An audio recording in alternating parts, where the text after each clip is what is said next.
अभी 2 महीने पहले भी आपने पुस्तक एक करी थी, बहुत समय देते हैं उसके लिए।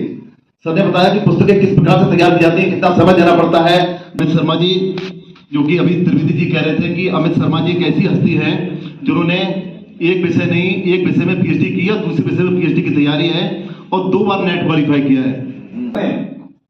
पूरे यूपी में, पूरे जिले के अंदर जो भी अधिकारी मौजूद हैं विभिन्न प्रकार के, अगर उनके छोटे बच्चे हैं और वो हमारे सरकारी स्कूलों में पढ़ेंगे तो कम से कम वो अपने बच्चों की देखभाल करने के लिए तो विद्यालय अच्छे बनाए रखेंगे और बढ़िया हो जाएंगे।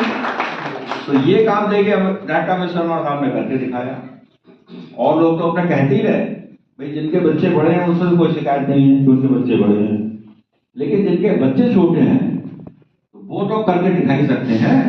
लेखक की लेखनी ही तलवार बन गई, लेखक की लेखनी ही तलवार बन गई, कभी तारीफों का पुल, कभी व्यंग्यों की बौछार बन गई। जब भी नैतिक मूल्यों का ह्रास होता दिखा समाज में, जब भी नैतिक मूल्यों का ह्रास होता दिखा समाज में, तो यह लेखनी ही समाज की पतवार बन गई।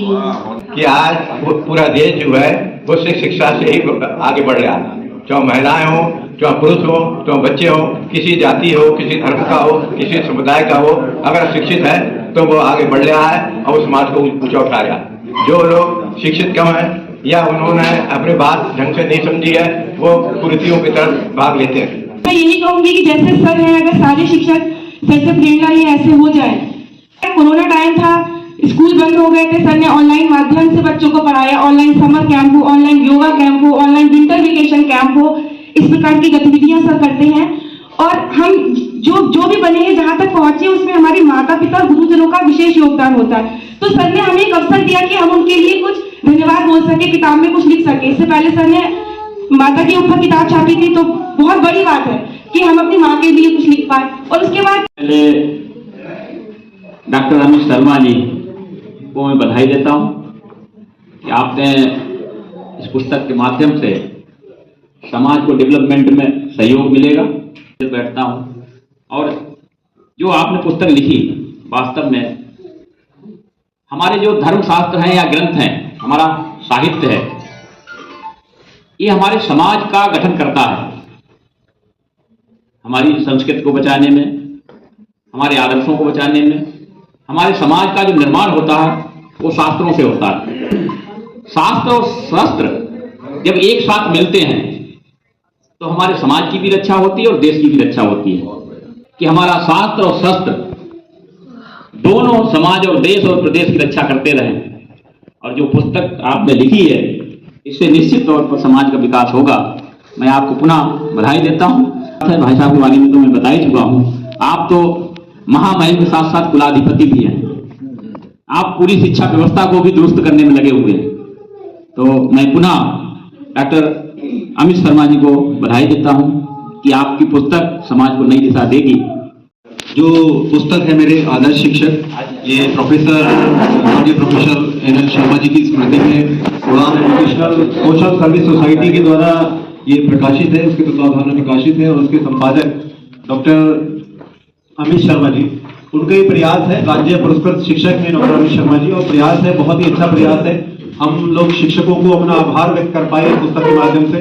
बहुत सारे हमारे विद्वान प्रोफेसर, डॉक्टर, जो शिक्षाविद हैं और कहना चाहिए कि साहित्यकार, लेखक, उन सबके अनुभव, उन सबके श्रद्धांजलि अपने शिक्षकों के प्रति इस पुस्तक में समाहित है। इसके अलावा इसमें नन्हे बच्चों का भी कुछ लेख है जो कि अपने शिक्षकों को उनके विचार समर्पित है इस पुस्तक में। और निश्चित रूप में अगर हम लोग अभी से ये संदेश बच्चों को भी दे पा रहे हैं और समाज को दे पा रहे हैं कि हम लोग अपने शिक्षकों के प्रति आभार व्यक्त करते रहे, तो निश्चित रूप में हम लोग समाज को बहुत अच्छी दिशा देंगे। और फिर से आभार इतनी अच्छी पुस्तक प्रकाशित करने के लिए। सर्वप्रथम तो मैं अमित शर्मा को हृदय से धन्यवाद देना चाहता हूँ कि उन्होंने मुझे इस कार्यक्रम में बुलाकर कुछ सीखने का अवसर प्रदान किया। अब सीखने के लिए बहुत सारी चीजें उपलब्ध रहती हैं, लेकिन साथ साथ जैसे पुस्तकों से तो सब कुछ सीखने को मिलता ही मिलता है, बहुत सारी बातें आचरण से भी सीखने को मिलती हैं। हमारे माननीय संतोष जी सरलता की, सौम्यता की प्रतिमूर्ति है। इनके साथ बैठ करके जब भी इनसे मिला जाता है, जब भी इनसे संपर्क किया जाता है, ऐसा लगता ही नहीं है कि ये इतने बड़े व्यक्ति हैं। इनकी सरलता वास्तव में ग्रहण करने योग्य है। और कई बार ऐसा रहता है, अमित जी का जैसा प्रयास है कि इन्होंने एक उदाहरण प्रस्तुत किया हुआ है कि विद्यालय में पढ़ता है, ये भी एक उदाहरण है अपने आप में।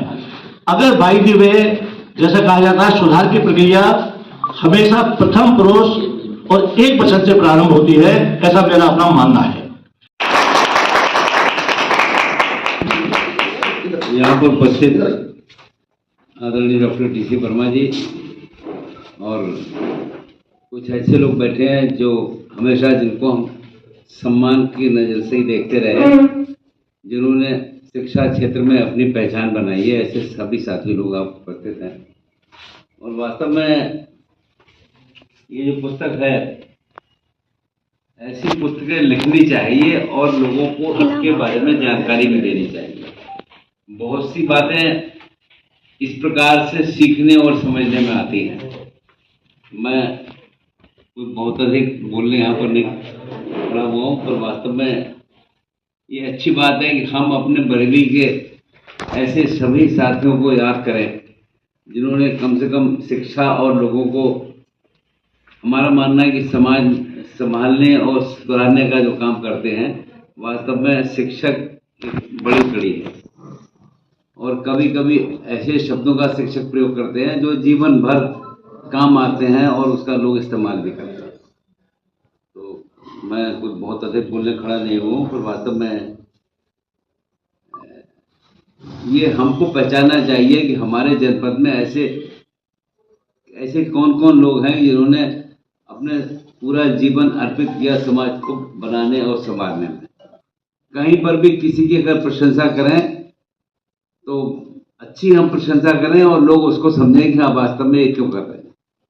ये पुस्तक अभी तो हमने पूरी पढ़ी भी नहीं है, देखेंगे, पर ये वास्तव में सही है कि बहुत सारे ऐसे साथियों को हम जानते हैं कि जिन्होंने इस क्षेत्र में अपनी अलग पहचान बनाई है और हम उसको भूले नहीं, और हमारे कम से कम जिले और शहर को बनाने में जिनका योगदान रहा है, ये हम सबको समझना भी चाहिए। तो मैं आप सभी जो यहाँ पर बहुत ही कम सूचना पर आए, आपको बहुत बहुत धन्यवाद और आभार व्यक्त करना चाहेंगे कि आप लोग आए यहाँ पर ये है कि हम लोगों को सम्मानित भी करें और लोगों को की एक प्रशंसा भी करें। मतलब ये प्रशंसा शब्द हम समझ लें चापलूसी का विषय नहीं है। ये कोई अगर अच्छा व्यक्ति अच्छे ढंग से काम कर रहा है, उसको हम याद करें और लोगों को बताएं कि हाँ हमारे जनपद की पहचान में इन लोगों का योगदान रहा है। तो मैं अधिक न बोलते हुए आप सब यहाँ पर आए, आपका बहुत बहुत आभार व्यक्त करना चाहूँगा। पर ये बात सही है कि कम से कम शिक्षा के क्षेत्र में जिन लोगों ने अच्छे काम करे हैं, हम कम से कम जनपद के लोग तो उनको पहचानने के तो काम करें, नहीं तो कभी कभी पता ही नहीं चलता है कि कौन अच्छा लेखक है, कौन अच्छी किताबें लिखता है, कौन अच्छे ढंग से काम करता है। ये हम लोगों की समझ में नहीं आता, पर आवश्यक ये है कि कम से कम बरेली वासी इस बात को समझने का काम करें कि बरेली को बनाने और संभालने के काम में किन किन का योगदान रहा है। वो आप सब लोग यहाँ पर उपस्थित हैं।